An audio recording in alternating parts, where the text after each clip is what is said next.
বিসমিল্লাহির রহমানির রহিম।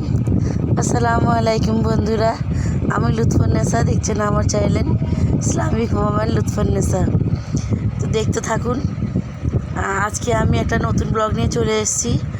আজকে আমি লইটা মাছ ভুনা করব আর পটল দিয়ে চিংড়ি মাছ রান্না করব। এই তো আমি সব কিছু বার করে নিয়েছি, আলু পটল ফ্রিজে ছিল তো বার করে নিলাম। এখন কাঁচা লঙ্কা ভিজিয়ে দিয়েছি, আর এখানে আমি রসুন নিয়েছি, কেন মাছ রান্নায় রসুন তো না দিলে হবেই না। তো এখন আমি মাছগুলো কেটে নেব। তো এই তো আমার মাছগুলো কাটাও হয়ে গেছে।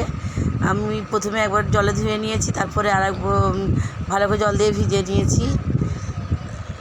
তো এখানে পেঁয়াজও কাটা হয়ে গেছে। আমি তো এমনি আগেতেই বলেছিলাম আগের ব্লগে, আমি মাছ কাটার আগে সমস্ত জোগাড় করে নিই উপকরণগুলো রান্নার। তো মাছ রান্নার উপকরণগুলো আগে রেডি করে নিয়ে তারপরে মাছ কেটেছি। তো এখন আমি রান্নাটাও করে নিচ্ছি। আমি দুটো কড়াই বসিয়ে দিয়েছি। আজকে আমি মাছ রান্না করব, তাই আমি সর্ষে তেল দিয়ে রান্না করছি। তো সর্ষে তেল দিয়ে দিলাম। তো আমি এই কোটার থেকে তেল ঢালার সময় যে পুরো ঢাকনাটা খুলে নিই, তো তারও একটা রহস্য আমি এর আগের ব্লগে বলেছিলাম। তো এখন স্কিপ না করে পুরোটাই দেখবেন। এর আগেও আমার একটা লইটে মাছ ভুনা করা আছে আমার রেসিপিতে, যদি দেখতে চান তো আমার চ্যানেলে গিয়ে দেখে আসতে পারেন। তো আমি এখন তেল গরম হয়ে গেছে, আমি এখন রসুন বাটা দিয়ে দিচ্ছি। আর দুটোই তরকারি আমি মাছের করব, তাই একই পদ্ধতিতে চড়াবো। কিন্তু বিশ্বাস করবেন, দুটো তরকারির টেস্ট কিন্তু সম্পূর্ণই আলাদা হবে।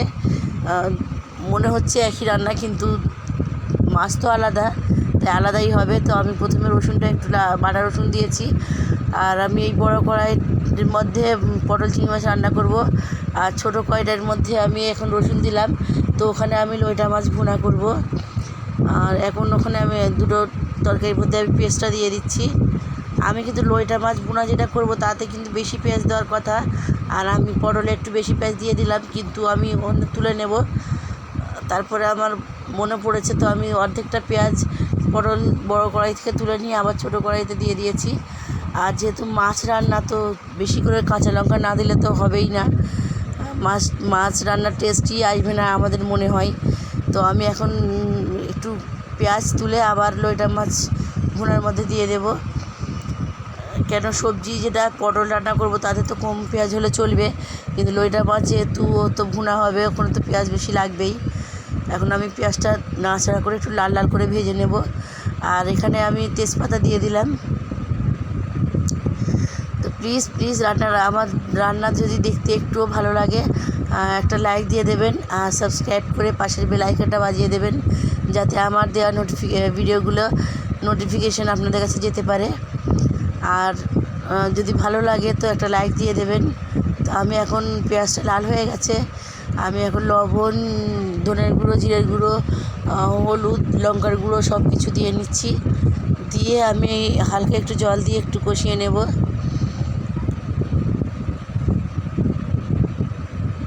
স্কিপ করবেন না, পুরোটাই দেখবেন।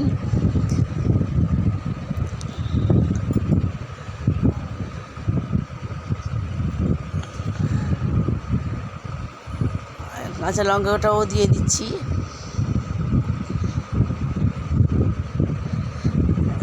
যেহেতু কথা বলার তো অনেক ছিল, কিন্তু এখন কথা বলতে পারছি না, যেহেতু যখন ভয়েস দিচ্ছি তখন সবাই পাশে আছে, তাই আমি এখন কিছু কথা বলার আছে কিন্তু বলতে পারছি না। তো আমি মশলার মধ্যে একটু জল দিয়ে কষে নিয়েছি, তারপরে চিংড়ি মাছ রান্না করব, যেখানে একটা টমেটো দিয়ে দিলাম।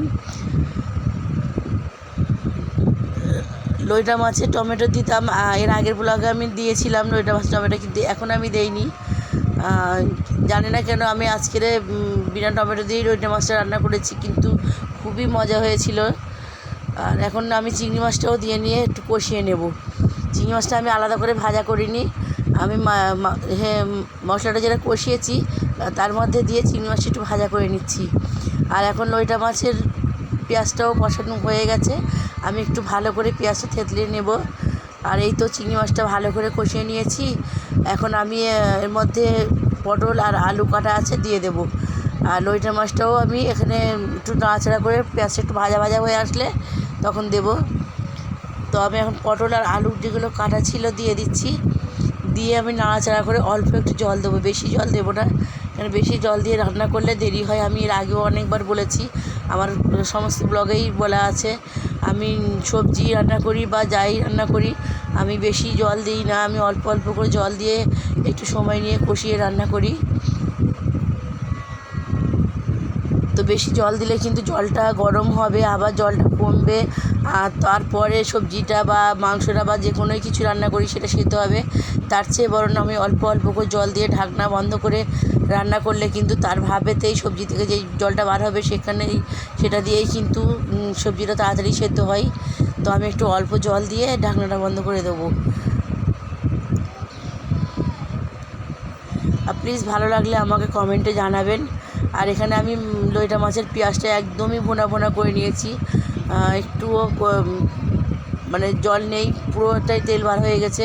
তারপর আমি মাছটা দিয়ে একটু কষিয়ে নিয়ে আর জল দিয়ে অল্প একটু জল দিলাম। তো আমার রান্নাটা এখন হয়ে গেছে। এটা লইটা মাছ আর এটা চিংড়ি মাছ পটল রান্না করা। তো আমার ভালো লাগছিল না, আমার একটু শরীরটা অসুস্থ ছিল, তো আমি আর বাকিটা রান্নাটা ব্লগ করতে পারিনি।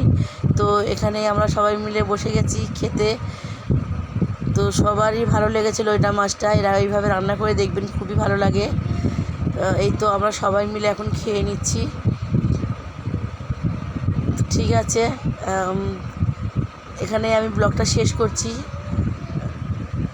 যদি খারাপ কিছু মনে হয় তো ক্ষমার দৃষ্টিতে দেখবেন।